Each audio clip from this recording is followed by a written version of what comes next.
Selamat pagi, selamat siang, selamat sore adik-adik semua. Kita akan membahas tentang nilai eigen dan vektor eigen serta aplikasinya tentu saja sebagai pokok bahasan terakhir dalam perkuliahan aljabar linear elementer ini ya adik-adik ya. Nah, kita akan memulai perkuliahan ini dengan menggunakan dengan motivasi latar belakang. Nah, apa yang akan kita diskusikan di sini, yang pada latar belakang ini, kita coba ya, Dede ya, kita lihat. Pada saat Anda mempunyai matrik bujur sangkar berukuran 2 kali 2, sebut saja matrik A, dengan komponennya 2, 3, 1, 5, maka dengan mudah akan dapat dihitung A kuadrat, A pangkat 3, A pangkat 4, dan seterusnya ya. Walaupun tidak bisa dipolakan elemen-elemennya ya. Coba kita lihat.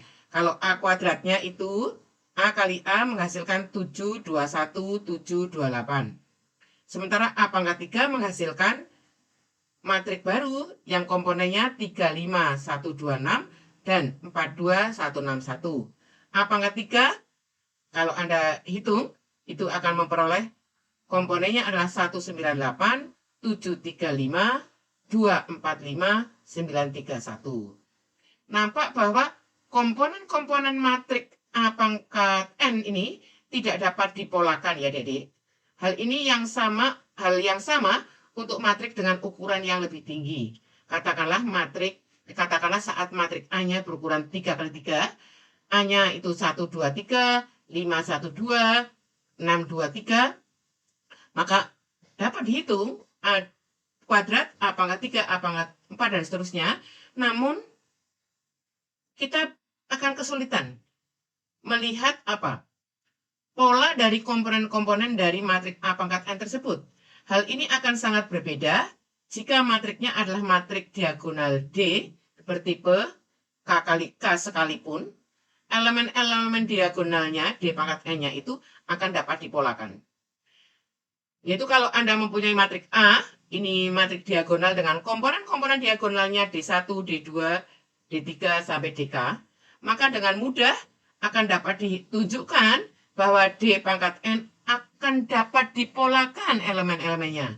Yaitu apa? D itu akan sama dengan matrik diagonal juga, dengan komponen-komponennya itu adalah apa Dedek? Komponen-komponennya adalah D1 pangkat N, D2 pangkat N, D3 pangkat N, DK pangkat N. Ini harusnya D pangkat K ya, pangkat N ya, D pangkat N. Nah, dari kenyataan itulah kita termotivasi untuk melakukan upaya bagaimana membawa matrik bujur sangkar yang tidak berbentuk diagonal untuk dapat dipilihkan basisnya, sehingga representasi matrik bujur sangkar tersebut relatif terhadap basis yang diberikan merupakan matrik diagonal. Nah, kita membutuhkan suatu relasi similaritas yang datang dari kenyataan bahwa hubungan antara matrik representasi suatu transformasi linear dari Rn ke Rm relatif terhadap pasangan basis yang berbeda ya. Dari teorema ini, kalau kita aplikasikan pada kasus transformasi linear T dari Rn ke Rn dengan B sama dengan B aksen dan C sama dengan C aksen, kita akan mendapatkan bahwa matrik representasi transformasi linear T relatif terhadap basis B ke B itu akan sama dengan matrik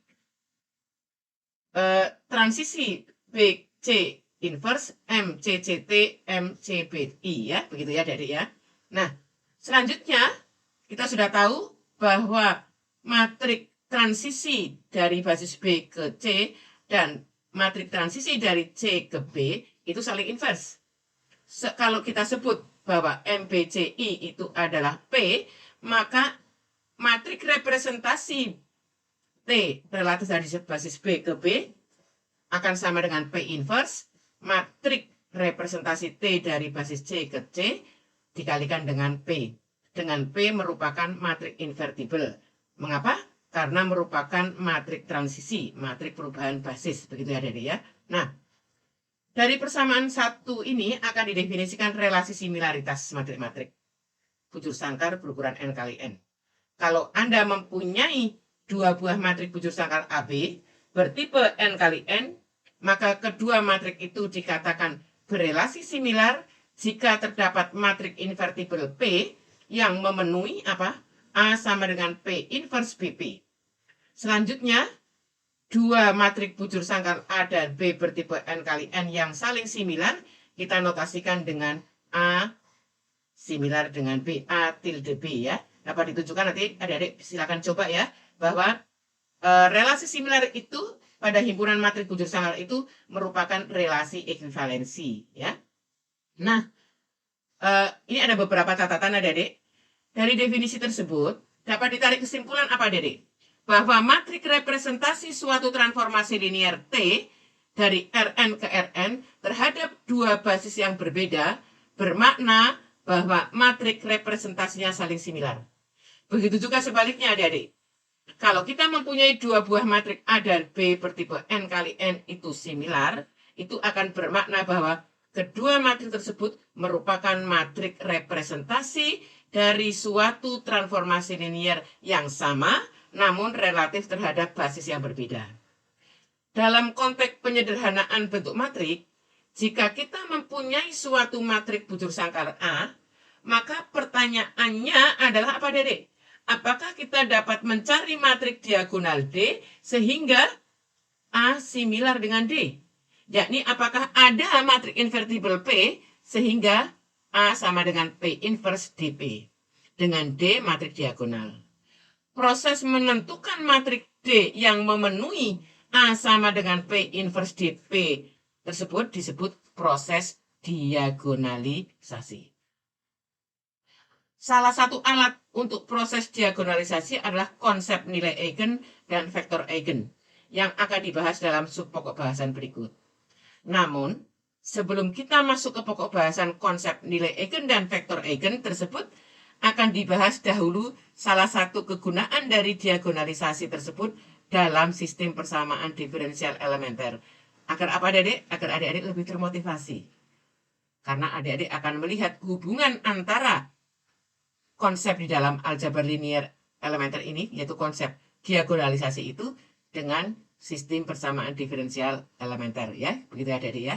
Jadi di dalam matematika itu mata kuliah itu tidak terkotak-kotak. Satu mata kuliah mendukung yang lain, satu mata kuliah memanfaatkan teorema atau sifat yang lain ya adik-adik ya. Nah, mari kita lihat adik-adik. Untuk sistem persamaan diferensial yang akan kita bahas, kita akan mulai dengan hal yang sederhana. Pada saat adik-adik belajar kalkulus, pada saat adik-adik mempunyai persamaan diferensial dxt dt sama dengan at, maka dengan mudah, dengan melalui proses pengintegralan langsung, nanti Anda akan mendapatkan bahwa solusi dari sistem persamaan diferensial tersebut adalah xt sama dengan setengah at kuadrat plus c. Sedangkan solusi persamaan diferensial yang keempat ini, bedanya hanya di mana adik? Bedanya di sini AT, di sini AX. Nanti ini juga bisa diselesaikan dengan menggunakan kalkulus. Diperoleh dengan teknik pemisahan variabel ya adik-adik ya. Splitting the variable dari persamaan 4, didapat dx per x sama dengan ADT. Kalau kedua ruas diintegralkan, akan diperoleh ln x sama dengan at plus c, yang menghasilkan x sama dengan a pangkat at plus c. Nah, itu akan bisa dituliskan sebagai k konstanta dikalikan e pangkat at. Dengan apa Dedek? E pangkat at itu apa? Adalah deret ya, ini deret Maclaurin 1 plus 1 per 1 faktorial at plus 1 per 2 faktorial at kuadrat plus 1 per 3 faktorial at pangkat 3 dan seterusnya ya adik-adik ya. Nah, dalam beberapa kasus persamaan diferensial elementer, kasus yang pada contoh 4 pada persamaan 4 itu tidak cukup. Karena banyak kasus PDE yang muncul adalah sistem persamaan diferensial elementer sebagai berikut. Jadi apa? dx1 dt sama dengan a11 x1t ditambah a12 x2t dan seterusnya a1n xnt. A dx2t per dt sama dengan A21x1t ditambah A22x2t sampai plus A2n xnt. Dan persamaan yang terakhir adalah dxnt per dt an1x1t ditambah an2x2t dan seterusnya ann xnt yang dapat dinyatakan dalam bentuk matrik ya. Di sini kan kelihatan ya ada koefisien-koefisiennya.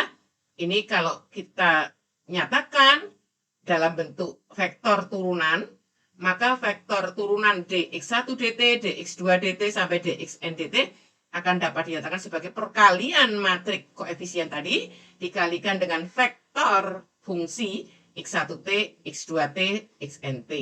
Nah, jika matrik A-nya ini kita tuliskan ini adalah matrik konstan, maka dengan menggunakan perhitungan kalkulus lanjut akan diperoleh sistem PDE yang 6 tadi. Ini adalah dapat dituliskan dengan cara vektor fungsi ditambah dengan E pangkat xn ini ya Adik ya. Nah, dari sini ini E pangkat AXT itu ya, jadi ini solusinya nanti ini akan berbentuk seperti ini. Ini dengan ini adalah sama dengan apa? 1 plus 1 per 1 faktorial A ditambah 1 per 2 faktorial A kuadrat dan seterusnya. Ini nampak muncul apa ada di sini? Di sini muncul ekspresi apa? Muncul ekspresi A pangkat N adik-adik ya. Nah, tadi padahal A pangkat N itu menghitungnya sulit tak? Akan mudah apabila dapat didiagonalkan. Nah, apabila A dapat didiagonalkan, yaitu A sama dengan P inverse dP, maka perhitungan dapat disederhanakan.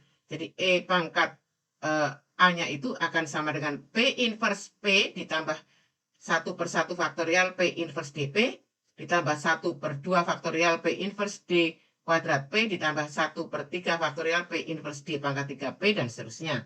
Yang akan menghasilkan bentuk yang jauh lebih sederhana, yaitu akan diperoleh P inverse E pangkat D P XT. Demikian adik-adik.